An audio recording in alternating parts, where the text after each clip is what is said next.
Salam untuk kita semuanya di dalam Yesus Kristus. Hari ini saya akan membawa renungan khusus dari Injil Matius pasal yang ke-7 ayat 15 sampai 23. Sebelumnya mari kita berdoa. Terpujilah Bapa Sorga di dalam Yesus Kristus yang telah menolong memberkati sepanjang hari ini, memberi kekuatan selama hidup ini. Terpujilah Allah Bapa, biar Engkau terus memperlengkapi hamba-Mu untuk belajar kebenaran firman-Mu, dan firman yang boleh menjadi berkat bagi orang yang mendengarkannya. Terpujilah Allah Bapa Sorga yang mengutus malaikat khusus dari sorga untuk membentengi, menjaga, dan menyertai penyertaan renungan firman Tuhan hari ini. Dalam nama Yesus Kristus, yang sakit disembuhkan, yang lemah dikeluarkan, yang diikat iblis dilepaskan. Dalam nama Yesus Tuhan kerja. Haleluya. Amin. Kita akan membuka Alkitab kita dalam Injil Matius pasal yang ke-7 ayat ke-15 sampai yang ke-23. Saya akan membacakannya. Hal pengajaran sesat. Waspadalah terhadap nabi palsu yang datang kepadamu dengan menyamar seperti domba, tapi sesungguhnya mereka adalah serigala yang buas. Nah, Bapak Ibu, saudara-saudara sekalian yang dikasihi oleh Tuhan, Alkitab mencatat bahwa adanya pengajaran sesat, adanya orang yang mengadakan penyesatan demi penyesatan. Untuk pendahuluannya, saya sendiri adalah, sebelum saya kenal Tuhan Yesus Kristus, sebelum saya hidup melayani Tuhan dengan benar dan baik, saya adalah seorang penyesat. Saya banyak melakukan penyesatan. Dimulai dari diri saya menyesatkan banyak orang, menyesatkan hamba buat Tuhan, menyesatkan semua orang. Namun ketika saya menyadari, ketika saya hidup di dunia gelap, di dunia iblis, penyesatan itu menyenangkan iblis. Pada akhirnya saya menemui sebuah jalan perdobatan yang dipimpin oleh Roh Kudus sendiri, bahwa itu adalah keliru di hadapan Tuhan. Untuk pendahuluannya, saya sendiri adalah orang yang sangat menyesatkan banyak orang ketika saya belum hidup di dalam Yesus. Puji Tuhan, sekarang ketika saya hidup mengenal Yesus, menyembah Yesus, dan saya dipulihkan dengan totalitas oleh kerjaan Roh Kudus, saya percaya saya jadi pemberkat bagi semua orang. Haleluya. Di ayat 15 dikatakan, waspadalah terhadap nabi palsu. Sebenarnya kita manusia di bawah matahari ini sedang menjadi nabi palsu bagi diri kita sendiri, bagi orang lain, juga menjadi nabi palsu di hadapan Tuhan. Belum ada keaslian manusia kita yang betul-betul di hadapan Tuhan. Jadi semuanya bermasalah. Kenapa Matius menulis ini? Karena ini sangat penting untuk kita berjaga dan berwaspada, supaya kita tidak tersesatkan oleh hal-hal duniawi, hal-hal pengajaran oleh leluhur, oleh pesapah dunia, oleh ajaran dari manusia yang tidak memuliakan Yesus. Nah, di ayat 15 ini diterangkan bahwa mereka seperti domba, serigala di tengah domba. Bagaimana kita bisa membedakan ketika ada 100 domba dan satu serigala ada di tengah-tengahnya? Maka satu persatu domba itu akan dimakan habis oleh serigala itu. Yang dimaksud ini adalah adanya iblis dalam perkumpulan orang-orang percaya. Jika iman kita tidak kuat di dalam Yesus Kristus, maka kita akan mudah disantap oleh iblis dengan cara apapun. Kalau iman kita lemah, hidup kita menjadi pecundang di hadapan Tuhan, maka kita akan mudah disantap oleh iblis. Maka dari itu bahayanya penyesatan, ibaratkan serigala di tengah domba. Kita semua tahu serigala binatang ganas, pemakan segalanya. Nah, karena itu cukup kita harus menjaga diri, berwaspada dari kehidupan masa kini yang rentan kali dengan penyesatan yang terjadi, yang dibawa oleh orang-orang yang tidak menyukai Yesus Kristus. Bahkan orang yang menyukai Yesus pun tapi tidak mengimani Yesus menjadi penyesatan. Nah, di ayat yang ke-16, dari buahnya lah kamu akan mengenal mereka. Nah, dari buahnya, dari kehidupannya, dari kerohaniannya akan kelihatan apakah dia betul-betul mencintai Allah, mencintai Yesus, mencintai Roh Kudus. Buah kehidupannya kalau kita ambil dalam kitab Galatia 5 ayat 21 19 sampai 21, situ dinyatakan buah-buah duniawi, buah-buah yang diajarkan oleh iblis, diajarkan oleh setan kepada manusia. Nah, itu buah-buah yang belum lahir baru. Tetapi buah yang lahir baru adalah di dalam ayat 22 Galatia 5 ayat 22. Itu sangat jelas, semua buah roh diterangkan. Kita harus hidup di dalam itu, harus hidup dengan buah-buah itu. Nah, di ayat yang ke 16 bagian B, dapatkah orang memetik buah anggur dan semak duri atau buah ara dari rumput duri? Nah, pemirsa sekalian, teman-teman sekalian, kehidupan kita tidak bisa memasuki semak duri. Artinya banyak perangkap-perangkap dari manusia, dari iblis yang terpasang kepada kita. Kita ingin lewat sesuatu akan kena luka, akan kena duri, karena iblis sedang mempersiapkan ranjaunya. Sekali kita kena dengan celah iblis, maka kita akan terluka. Nah, dari buahnya juga, buah kehidupan manusia akan terlihat dia memiliki hubungan intim dengan Tuhan. Dia akan memiliki kesejahteraan yang utuh dari Roh Kudus.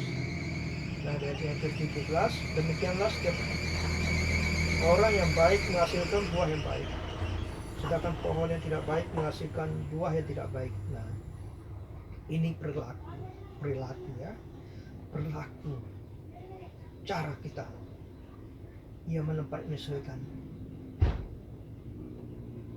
Dari buahnya lah kita bertutur kata itu akan nampak. Kita akan bertingkah laku itu akan nampak, akan terterangi, akan membawa damai, membawa sukacita yang ditolong oleh Roh Kudus, bukan atas motivasi, bukan atas kedagingan, kemauan manusia itu sendiri. Nah, di ayat yang ke-18, tidak mungkin pohon yang baik menghasilkan buah yang baik, ataupun pohon yang tidak baik menghasilkan buah yang baik. Nah, pada zaman akhir ini berbalik, pemirsa, teman sekalian. Orang suka yang tidak baik demi motivasi, demi dukungan, demi target, menghalalkan yang baik diabaikan, dibelakangkan, tetapi tidak baik diutamakan. Karena orang mengejar suatu visi ambisi demi kenyamanan, kesejahteraan, demi popularitas. Itu yang sedang diupayakan manusia hari ini. Nah, dari buahnya lah kita akan tahu. Dari setiap ucapannya, setiap cara hidupnya akan ketahuan. Bukan kemunafikan yang keluar, bukan yang dipoles atas kedagingan, tapi murni dari cara Roh Kudus. Buah-buahnya akan menghasilkan pertobatan. Di ayat yang ke-19, dan setiap pohon yang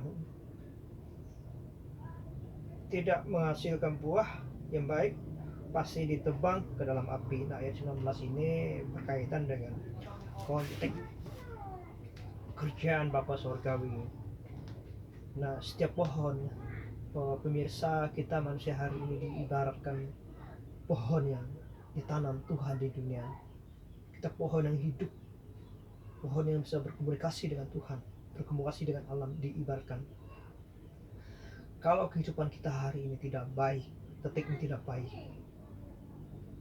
kalau Tuhan berkehendak, Tuhan mengutus malaikat surgawi untuk menebang kita, mengambil kita, tetapi kita manusia belum siap pulang, belum siap mati. Tapi karena kita masih terlena dengan kehidupan duniawi, terlena dengan dosa, terlena dengan keinginan yang sedang dikerjakan, dan hari Tuhan datang tiba-tiba kepada kita dan kita sedang terlena kedatangan Tuhan. Nah, karena dari itu memang Tuhan mengingatkan dari setiap hidup kita yang tidak benar dalam kata, mendengar, melihat, semuanya akan diuji oleh Tuhan, semuanya akan diambil, semuanya akan diadili, semuanya akan diproses oleh Roh Kudus. Tidak ada yang terlewatkan dari hukuman Tuhan, tidak ada. Nah, di ayat yang ke-20, jadi dari buahnya lah kamu akan menang mereka. Ini akan diulangi lagi di ayat yang ke-17, 18, 19. Pengulangan 3 ayat ini. Dari buahnya lah, buahnya, pribadinya, sikap hidupnya dekat dengan Tuhan atau dekat dengan iblis, bukan kelihatan.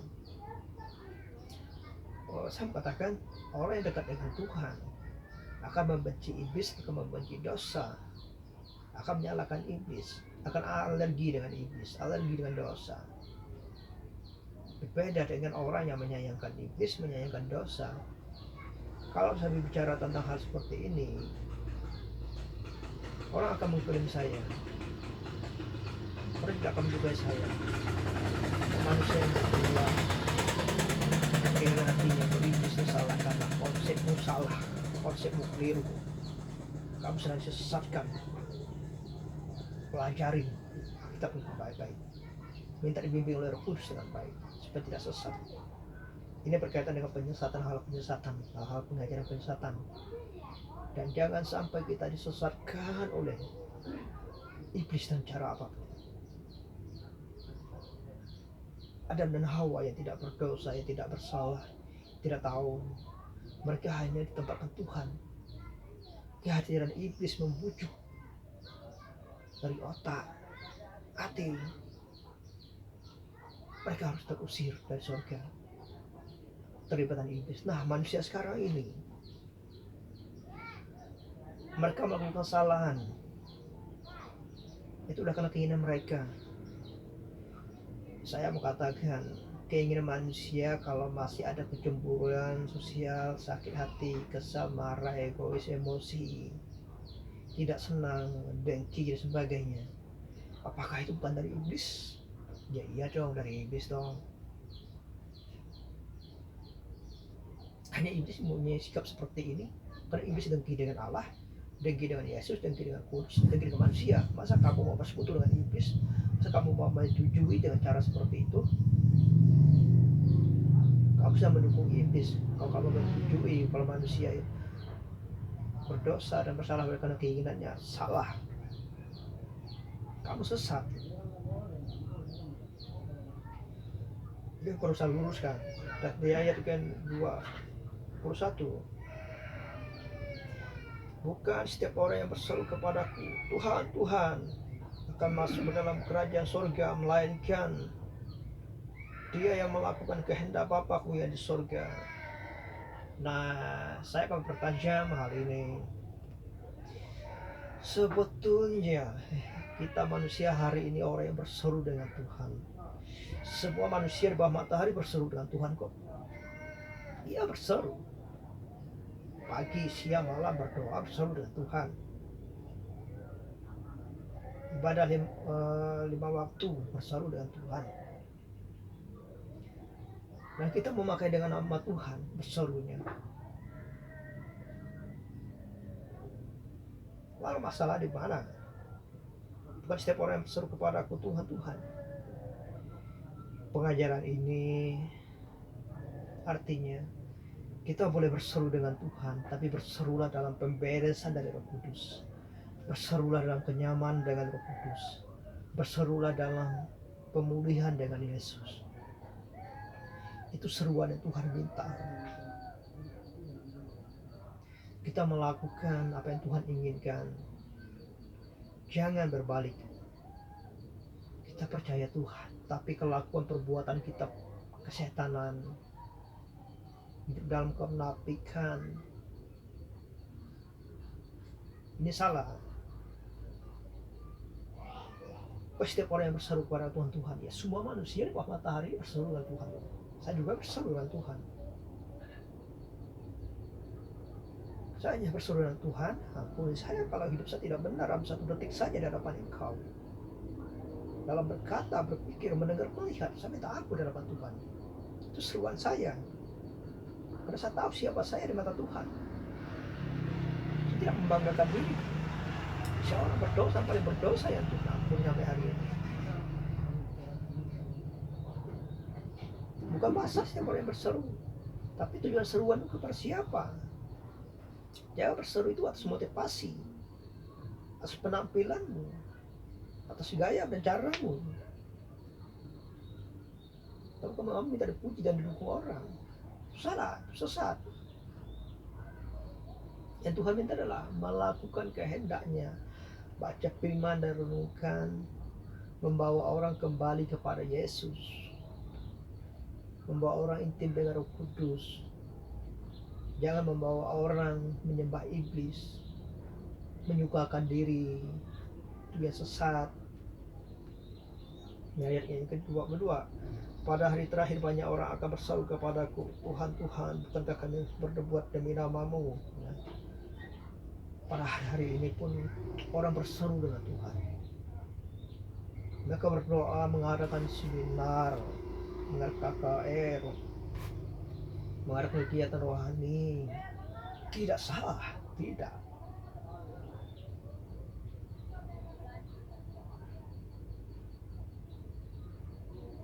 Tetapi yang salahnya, kita menuntut Tuhan, kami sudah berdoa demi nama-Mu, kami sudah berdoa mengusir setan.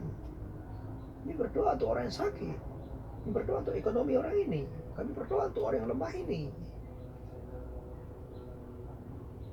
Kalimat kita, penuntutan kita dengan Tuhan, itu yang salah. Lalu kita paksakan dengan Tuhan, itu yang keliru.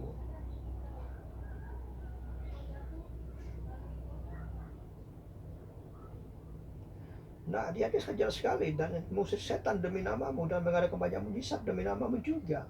Wah, tidak heran, iblis bisa melakukan kok. Iblis bisa mengadakan mujizat lebih dari mujizat manusia, lebih. Iblis bisa. Wah, dia ratusan abad dari manusia dulu, dari kita. Iblis bisa melakukan, bisa. Iblis mendorong kita untuk melakukan hal sama, peniruan, karunia palsu, kalau pelayanan yang luar biasa.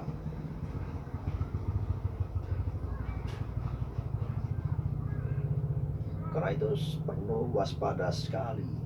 Hidupmu hari ini, detik ini, kau harus peka dengan pekerjaan Kudus. Kau harus sadar dengan pekerjaan Yesus. Jangan kau sombongan, kau banggakan dirimu, kepintaranmu, teologimu, sekolahmu. Itu hanya bonus dari Tuhan yang Tuhan berikan. Sekali lagi saya katakan di ayat 22, pada hari terakhir banyak orang akan berseru kepadaku. Bapak Ibu pemirsa sekalian, kita sedang masuk hari-hari terakhir. Hidup kita hari ini adalah hitungan detik dari Tuhan. Kita tidak tahu kapan harus pulang kembali kepada Tuhan. Pastikan kalau kamu pulang kembali dengan Tuhan, kamu sudah siap. Kamu sudah merdeka, kamu sudah dibereskan. Kamu sudah membawa jiwa kepada Tuhan. Bukan lagi hidup dalam kegelapan, bukan lagi menjadi orang berteriak, berkuar-kuar di masa kini. Jangan menjadi kesukaan iblis. Jadilah kesukaan Roh Kudus, kesukaan Yesus, kesukaan Allah Bapa dalam hidupmu. Itu yang terpenting. Ayat 23 yang terakhir. Pada waktu itulah aku akan berterus terang kepada mereka dan berkata, aku tidak mengenal kamu. Nah, kasihan sekali. Kita manusia hidup dari lahir sampai hari ini karena kita tidak dipulihkan oleh Roh Kudus, tidak percaya dengan Yesus sungguh-sungguh, hanya bermain-main. Ketika Tuhan datang, kita diadili, Tuhan bilang, saya tidak kenal kamu. Selama hidupmu kamu melakukan kejahatan di mataku. Kamu banyak melakukan proyek dosa, kamu banyak melakukan pembohongan, kamu banyak melakukan penyesatan, kamu banyak melakukan pengajaran yang salah. Kamu melakukan demi kepentinganmu, demi isi perutmu, demi usahamu. Kamu memakai namaku, kamu kelihatan rohani di mata manusia. Tuhan berkata, nyala kamu membuat kejahatan. Sebenarnya Bapak Ibu pemirsa sekalian, kita hari ini sedang berada dalam posisi orang yang membuat kejahatan di mata Tuhan, membuat kejahatan di hadapan Roh Kudus. Tapi kita yang bangga, kita yang sombong, kita yang keras kepala, kita beranggap itu rohani, kita baik, menyenangkan Tuhan. Itu salah, itu sesat.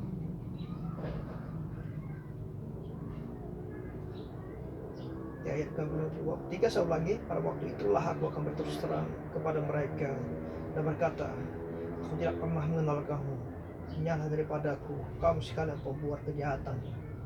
Haleluya, haleluya. Firman Tuhan yang bicara.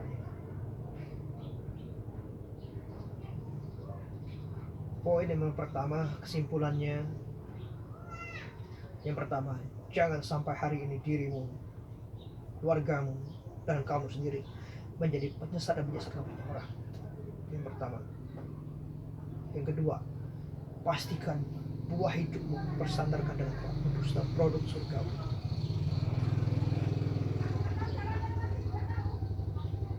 Yang ketiga,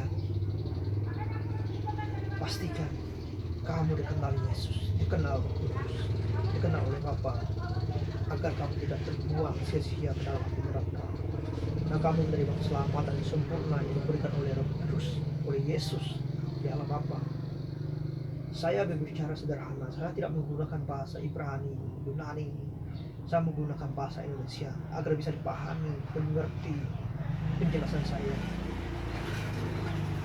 Saya merindukan ada pertobatan di hatimu, pertobatan di jiwamu, pertobatan di kehananmu, dan kamu membawa jiwa kepada Yesus Kristus. Amin. Kebenaran firman Tuhan. Mari kita berdoa. Terpujilah Allah Bapa di dalam Yesus Kristus dan alamat tinggi yang hamba sembah melayani.